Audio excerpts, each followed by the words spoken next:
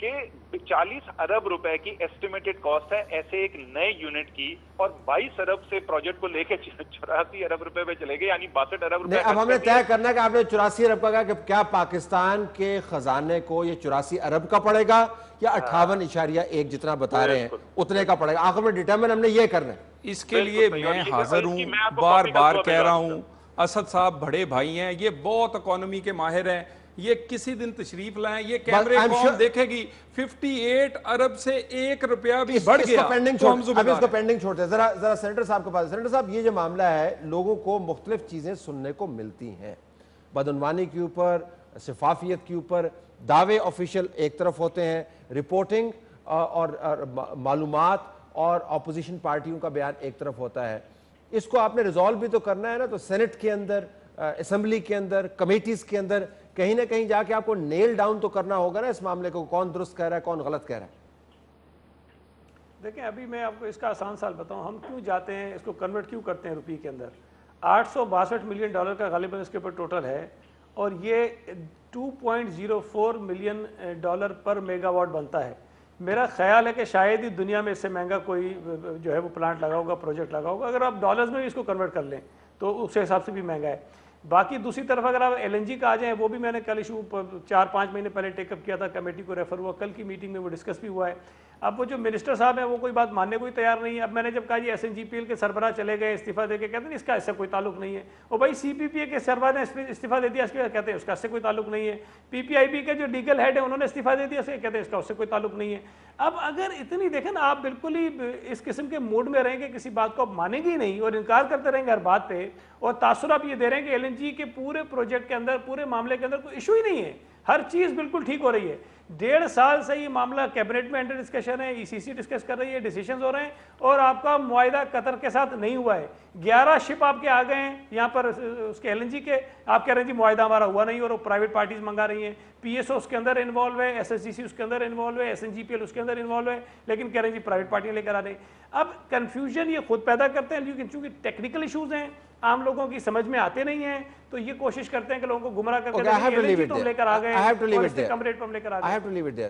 گزارش صرف ہم اتنی کر رہے ہیں کہ جب اتنی بات ہو رہی ہو تو آپ میں نہ مانوں کی پالیسی کے اوپر عمل درآمد نہیں کر سکتے نا, آپ کو پھر اوپننس لانی ہوگی. اس کے اوپر تو آپ اتفاق کرتے ہو نا کہ نہیں کرتے؟ دیکھیں اوپننس پہ کوئی اعتراض نہیں, اسی لیے میں نے آپ کو کہا ہے کہ آپ کا یہاں پر یہ جو نندی پور کی کاسٹ کے بارے میں یہ جو بات ہے سامنے رکھ دیتے ہیں نا, تاکہ پتہ چل جائے کہ اوپننس میں ہم جھوٹ بول رہے ہیں. 8 مہینے پہلے اگر میں نندی پور کی بات کرتا تو آپ کی طرف سے کہا جاتا کہ اٹس ناٹ این ایشو. نہیں, اب میں نو اٹ از این ایشو کہ آپ پرائم منسٹر ہاؤس کے اندر بریفنگز کروا کے لوگوں کو بتا رہے ہیں. وہ نندی پور یہ وہ ایشو ہے جس پہ ہمیں ووٹ ملا ہے, اور ہم آپ سب اوپینین میکرز کو اعتماد میں لینا چاہتے تھے, آپ کی رائے بھی لینا چاہتے تھے, آپ کے سوالوں کا جواب بھی. اور دوسرا ایک اور ایل این جی کے بارے میں, سپاٹ بائنگ سے جو شپ آئے ہیں, ڈیل سے شپ نہیں آئے. کائنڈلی کنفیوز چیزوں کو ہم نہ کریں. اس کے لیے بھی آپ جب دونوں کے لیے کہیں گے اوپننس, ہم حاضر ہیں. یہ اوپننس اس سے زیادہ ناظرین, ہمارا پروگرام کا یہ حصہ ختم ہوا. اگلا حصہ ضرور دیکھیے گا. ہندوستان سے جو ہمارے تعلقات ہیں اس کے اندر ایک بہت بڑی ڈیولپمنٹ ہے, اس کے اوپر آپ کو معلومات بھی دیں گے اور تجزیہ بھی دیں گے. Stay tuned for that.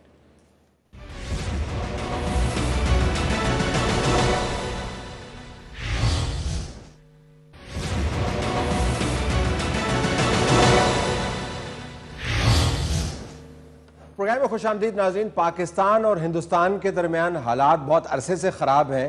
پچھلے ہفتے ہمیں لگا کہ شاید کچھ ایسی ڈیولپمنٹس ہوں کہ آنے والے دنوں میں حالات تبدیل ہو جائیں. وزیر اعظم پاکستان کی ایک تقریر ہوئی, پاکستان کی طرف سے باقاعدہ تجاویز دی گئی, لیکن اس کے بعد ہندوستان کی طرف سے جو رد عمل آیا, لگتا یوں ہے کہ معاملات تصفیے کے بجائے طویل جھگڑے کی طرف زیادہ مائل ہیں. ہمارے پاس ڈاکٹر ملیہ لودھی موجود ہے, اقوام متحدہ میں پاکستان کی مستقل مندوب, اور جنہوں نے یہ اس وزٹ کو ظاہر ہے آرگنائز بھی کرنے والی تھیں اور اس کو قریب سے دیکھا بھی. ان سے ہم بات کریں. ڈاکٹر صاحبہ السلام علیکم. جی وعلیکم السلام. ڈاکٹر صاحبہ یہ تو بتائیے گا, پہلے معلوماتی قسم کا آپ سے سوال کر لیں, جو ڈوزیئرز ہمیں سرتاج جی صاحب نے یہاں دکھائے تھے پریس کانفرنس میں کہ ہم یہ لے کے جائیں گے, ان کے اوپر لیٹسٹ کیا ہے ہندوستان کی جو انٹرفیئرنس ہے پاکستان میں؟ طلعت, جیسے کہ مجھے انسٹرکشنز ملی تو میں نے you N secretary general Ban کی مون کے دفتر میں ان تینوں ڈوسیئرز کو لے جا کے ہینڈ اوور کر دیے, میں ملی ان کے چیف آف سٹاف سے اور میں نے ان کو یہی کہا کہ جی 3 ڈوسیز ہیں حکومت پاکستان آپ کے پاس ہم ہینڈ اوور کر رہے ہیں اور ان میں شواہد ہیں، ایویڈنس ہے، فیکٹس ہیں۔ ایک ڈوسے جو تھا وہ ہندوستان کی جو انٹرفیئرنس ہے اور اس کی جو سپورٹ ہے ٹو ٹیررزم ان بلوچستان، وہ ایک ڈوسیئر اس پہ تھا۔ دوسرا ڈوسیئر تھا جو ہندوستان کی طرف سے سپورٹ ہے وایا ٹی ٹی پی ہمارے فاٹا کے علاقے میں، اور تیسرا ڈوسیئر جو تھا طلعت وہ کراچی کے حوالے سے تھا، اور وہاں پر بھی جو فیکٹس اور ایویڈنس پیش کیے ہیں اس ڈوسیئر میں، اس سے یہ ثابت ہوتا ہے کہ ہندوستان کیسے انوالوڈ ہے to foment instability in Karachi as well. تو یہ تینوں ہم نے ہینڈ اوور کر دیے ہیں، ہم نے ان کے حوالے کیے ہیں، اور اس کا مقصد ہی یہ ہے کہ بین الاقوامی برادری کو آگاہ کرنا، اور یو این سیکرٹری جنرل سے بہتر کیا آفس ہو سکتا ہے جہاں پر ہم یہ سامنے رکھ دیں، اور ساتھ ساتھ یہ بھی انڈر لائن کریں کہ جی اس خطے میں امن کون چاہتا ہے اور کون نہیں چاہتا، کون ڈائیلاگ چاہتا ہے اور کون نہیں چاہتا، کون ایک جامع حل پیش کر رہا ہے اور کون سا ملک ہے جو کہ اس کو ریجیکٹ کر رہا ہے، سپرن کر رہا ہے، بلکہ ٹریپلائز ہے۔ تو اگر میں آپ سے پوچھ پاؤں ڈوزیز کے معاملے، کیونکہ آپ نے بڑی اہم خبر بتلائی ہے کہ کس طریقے سے ڈوزیز اب پہنچ گئے ہیں اس آفس میں جہاں پر یہ سب سے زیادہ ریلیونٹ آفس ہے، اور دیکھا جائے گا ان ڈوزیز کو۔ اگر میں غلط نہیں ہوں تو یہ شاید پہلی مرتبہ ہے کہ اس قسم کا قدم اٹھایا گیا ہے، اگر میری معلومات اس معاملے میں ناقص نہیں ہے تو۔ جی طلعت آپ صحیح فرما رہے ہیں، یہ پہلی دفعہ ہے کہ پاکستان نے یو این سیکرٹری جنرل، بلکہ یونائٹڈ نیشنز میں کہوں گی، میں ہم نے ثبوت پیش کیے ہیں اور ایویڈنس پیش کیا ہے ہندوستان کی جو ایکشنز ہیں to destabilize parts of Pakistan. اچھا، اب عوام کی سہولت کے لیے جو ڈوسیئر کا ہم لفظ استعمال کرتے ہیں، یہ محض دستاویز ہے یا سفارتی زبان کے اندر اور قانونی زبان کے اندر یہ ایک باقاعدہ اپنی طرف سے تیار شدہ مقدمہ ہے، شواہد کے ساتھ، وضاحت کے ساتھ، اور اس استدعا یا پلی کے ساتھ کہ اس کے اوپر ایکشن لیا جائے؟ ڈوزیئر کا جب آپ لفظ استعمال کرتی ہے بحیثیت مندوب، تو اس سے مطلب کیا ہے؟ دیکھیں، ڈوسیئر میں مختلف قسم کی معلومات ہیں، انفارمیشن ہے، فیکٹس ہیں، ایویڈنس ہے، تو مختلف قسم کی اس میں ڈیٹیلز ہیں، تفصیلات ہیں، جس سے یہ ثابت پاکستان کرنا چاہ رہا ہے، اور ہم کر رہے ہیں انشاءاللہ، کہ ہندوستان کی جو انوالومنٹ ہے اور جو انٹرفیئرنس ہے اس کا بین الاقوامی برادری نوٹس لے اور ہندوستان سے ریسٹرینٹ اور اس قسم کے جو ایکشنز ہیں ان کو بند کروائیں۔ نہ صرف یہ، ہم پچھلے چند مہینوں سے یو این میں، جیسے کہ آپ کو معلوم ہے، ہندوستان کی طرف سے جو ایل او سی اور ورکنگ باؤنڈری پہ سیز فائر وائلیشنز ہو رہی ہیں، اس کو بھی ہم یو این میں لے کے گئے ہیں، بلکہ سیکیورٹی کاؤنسل کے پریزیڈنٹ کو ہم نے اس سے آگاہ کیا ہے، اور اب ہماری جو وہ ایل او سی کے حوالے سے جو ہم نے معلومات دی ہیں سیکیورٹی کاؤنسل کو، وہ سیکیورٹی کاؤنسل کا ریکارڈ بھی بن گئی ہیں۔ اچھا، یہ جو اب ڈوسیئر ہے اس کے اوپر بین الاقوامی قوانین اور قواعد کے مطابق اگلا پروسیجر کیا ہے؟ آپ نے ذمہ داری اپنی پوری کر دی، اب ہماری توقعات کیا ہیں اور اس کے ساتھ ساتھ اگلا قدم کیا ہے؟ طلعت، ہم نے ایک اسٹریٹجی کے تحت ہم چل رہے ہیں، تو ابھی تک جو ہم نے سٹیپس لیے ہیں اس کی میں نے آپ کو تفصیلات بتائیں۔ اب آگے بھی ہماری اسٹریٹجی ہے کہ اول تو یہ کہ یو این کو ہم انفارمڈ رکھیں گے، اس قسم کے اور بھی معلومات ان کو مہیا کریں گے، اور ساتھ ساتھ ہمارے ایک دو اور بھی ایکشن پلان ہے جس کا میرا خیال ہے اس وقت ڈسکلوز کرنا۔ میں یہ آپ سے پوچھنا ہی چاہ رہا تھا، اگر خیر وہ بھی پتہ چل جاتا تو اتنی مایوب بات نہیں تھی جرنلسٹیکلی، لیکن میں آپ سے پوچھنا یہ چاہ رہا تھا کہ اب یو این سیکرٹری جنرل سے ہماری توقع کیا ہے، اور یہ جو دستاویزات ان تک پہنچائی گئی ہیں ان کے اوپر کس قسم کے اقدامات متوقع ہیں؟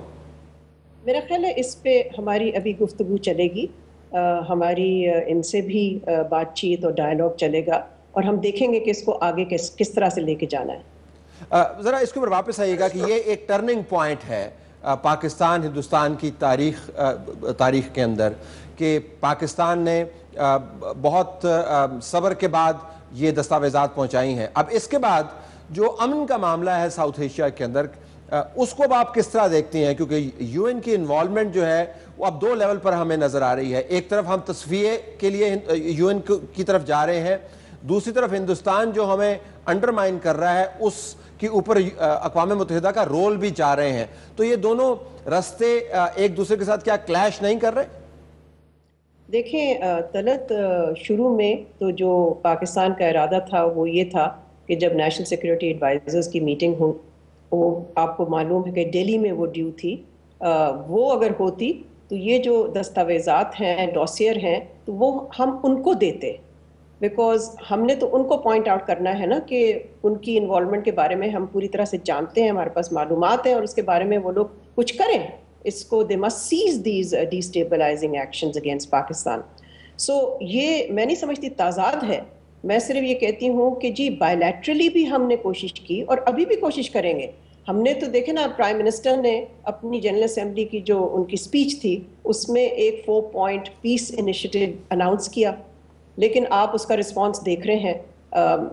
میں سمجھتی ہوں کہ ہندوستان کے جو فارن منسٹر نے اس کا رسپانس دیا وہ غیر سنجیدہ تھا، نان سیریس تھا، اور پھر اس کا جواب ہم نے دیا کل. اب ہم آج بھی ایکسپیکٹ کر رہے ہیں کہ اگر ہندوستان کی طرف سے ایک، جس کو یو این میں کہتے ہیں رائٹ آف ریپلائی، وہ اگر آتا ہے تو اس کا بھی ہم جواب دیں گے. تو میں سمجھتی ہوں کہ دیکھیں بائیلیٹرلی اگر روڈ بلاک ہم فیس کرتے ہیں تو ظاہر ہے پھر انٹرنیشنلی ہمیں زیادہ اپنے آپ کو ایکٹیو کرنا پڑتا ہے.